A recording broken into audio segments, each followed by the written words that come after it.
I don't know why we're acting like we're going to follow what the judge says when you're saying that he has no right to make determinations. Why would you follow it if he has no right to make determinations? This is just a blatant 1000% full-hearted lie. Pam Bondi went on Fox News, said some crazy shit about judges, and we're gonna watch it.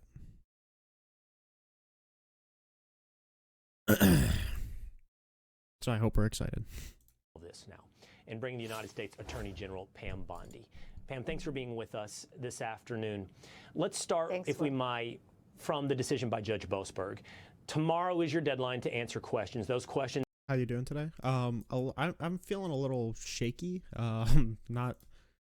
I mean, like, emotionally fine. I feel real jittery, which isn't particularly good, and I'm kind of disappointed from last night. So that's not good.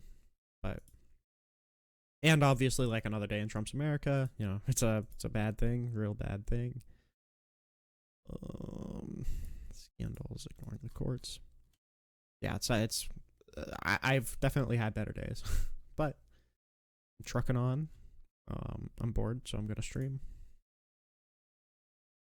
We'll try and have a good time regardless. Include the following: what time did the plane take off from U.S. soil? Where did it leave from? What time did it leave U.S. airspace? And what time did it land in a foreign country?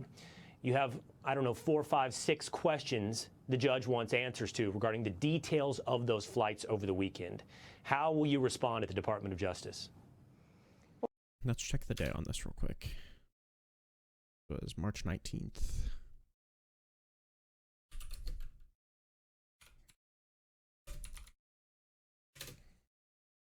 Fair enough. Well, our lawyers are working on this. We will answer appropriately, but what I will tell you is this judge has no right to ask those questions. You have one unelected federal judge trying to control foreign policies, trying to control the Alien Enemies Act, which they have no business presiding over.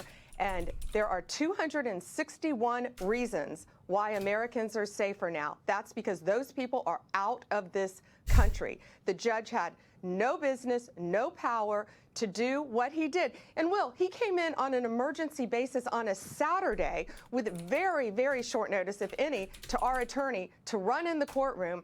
You know, and this has been a pattern with these liberal judges. You just spoke about that. It's been a pattern with what they've been doing.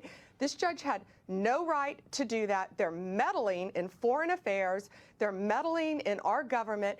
And the question should be, why is a judge trying to protect terrorists who have invaded our country over American citizens? It's kind of terrible and really scary and fucking, I don't know, just disgusting that right now we're having politics devolve more into rhetoric than anything else. It's kind of inconvenient for certain people to comprehend this, but even if you think somebody's a real bad dude, even if you think they're a bad hombre or whatever, they get due process rights. In the Constitution, 14th Amendment, they get due process rights. If you don't like that, you don't like the Constitution, which is why, again, I say that the Constitution is under threat. But right now, I mean, like, it feels good for certain MAGA people to say, hey, isn't it good that we're, like, getting rid of terrorists? And then they're not substantiating that they're actually terrorists. You're assuming that they're terrorists in order to remove them, and then whenever that's questioned and said, hey, shouldn't we, like, have some sort of due process right for these people? It's always, oh, well, you're just supporting terrorists. Saying that a judge has no right to meddle in foreign policy is crazy, and saying that the judges have no power is insane. They literally do. There's somewhat something there when there's Supreme Court precedent that says the Alien Enemies Act is non-reviewable, or the actions taken under the Alien Enemy Act are non-renewable, but it doesn't mean that the invocation of the Alien Enemies Act is unreviewable, or that you can just use it whenever. Because if that was the case, then why would why would you put provisions on when they can use it if it's not going to be able to be reviewed for constitutionality anyway? Why would you say you can only use it when there's a predatory incursion or when we're at war, when the president can just enact it for whatever reason? Why would that even be in the legislation if that can't be challenged in court? And Hartman says, is entering the country illegally a crime? Yeah, you deserve due process to determine whether or not you're here legally. And also, they're not here illegally. A lot of the people that they're deporting under the Alien Enemies Act are green card holders or are temporary residents or are asylum seekers. They're not just deporting them for whatever reason. And even if we have no way to review it. There's no due process under the Alien Enemies Act, so we have no idea what's happening here. I even read a report that said that some of the people are being returned from Guantanamo because they're not even Venezuelan.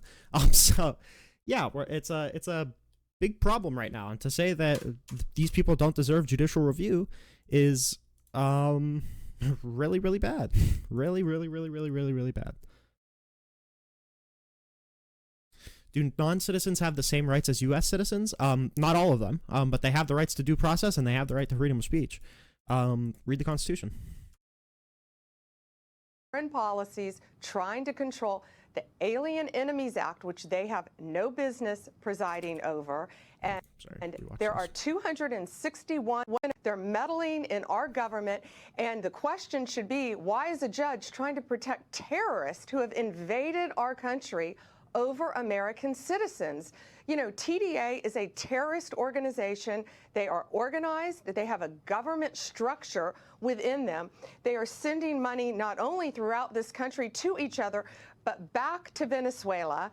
They are a terrorist organization, and we are not going to have that in our country. We are going to deport them, and we're going to continue to deport them. We will honor what the court says, but we will appeal. That's literally not true. I don't know why the Trump administration keeps saying we will honor what the courts say when you're actively disobeying court orders. I don't know why we're acting like we're going to follow what the judge says when you're saying that he has no right to make determinations.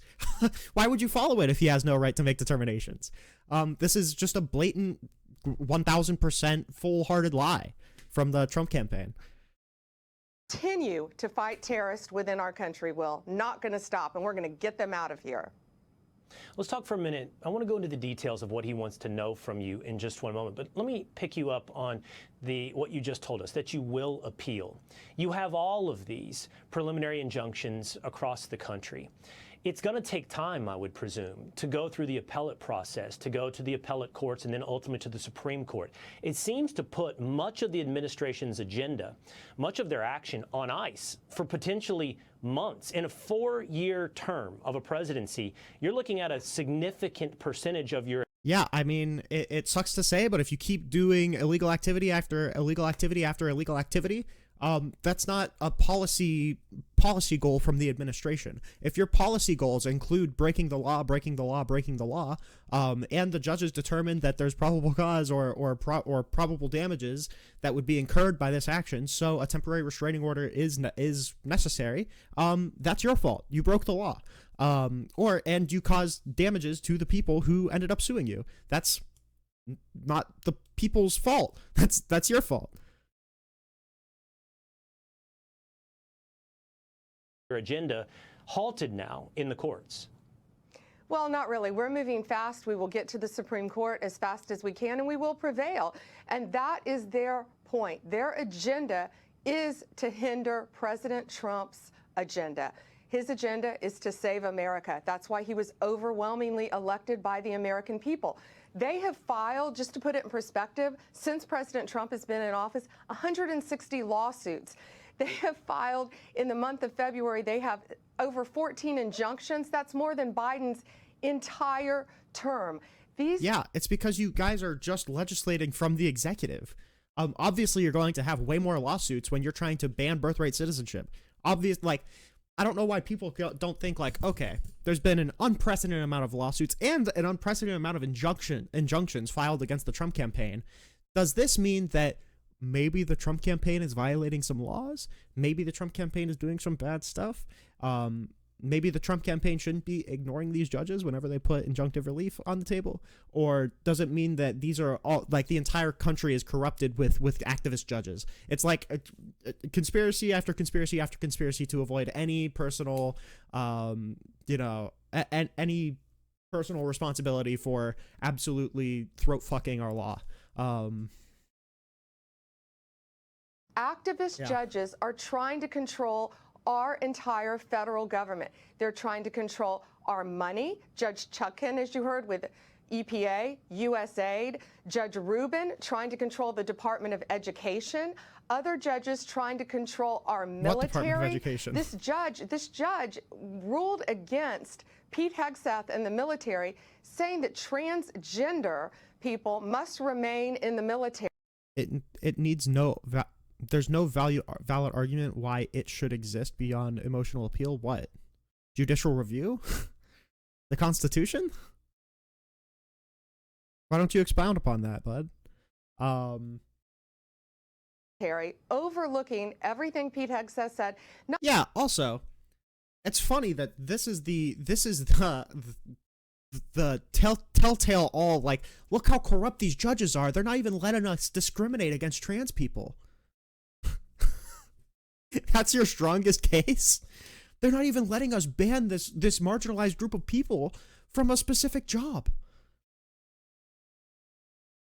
Make a valid argument for why there should be anchor babies, or anchor babies should be U.S. citizens. Because I think it's a better system to have people who are born in the United States, subject to the jurisdiction of the United States, to be United States citizens. There's no valid argument against it other than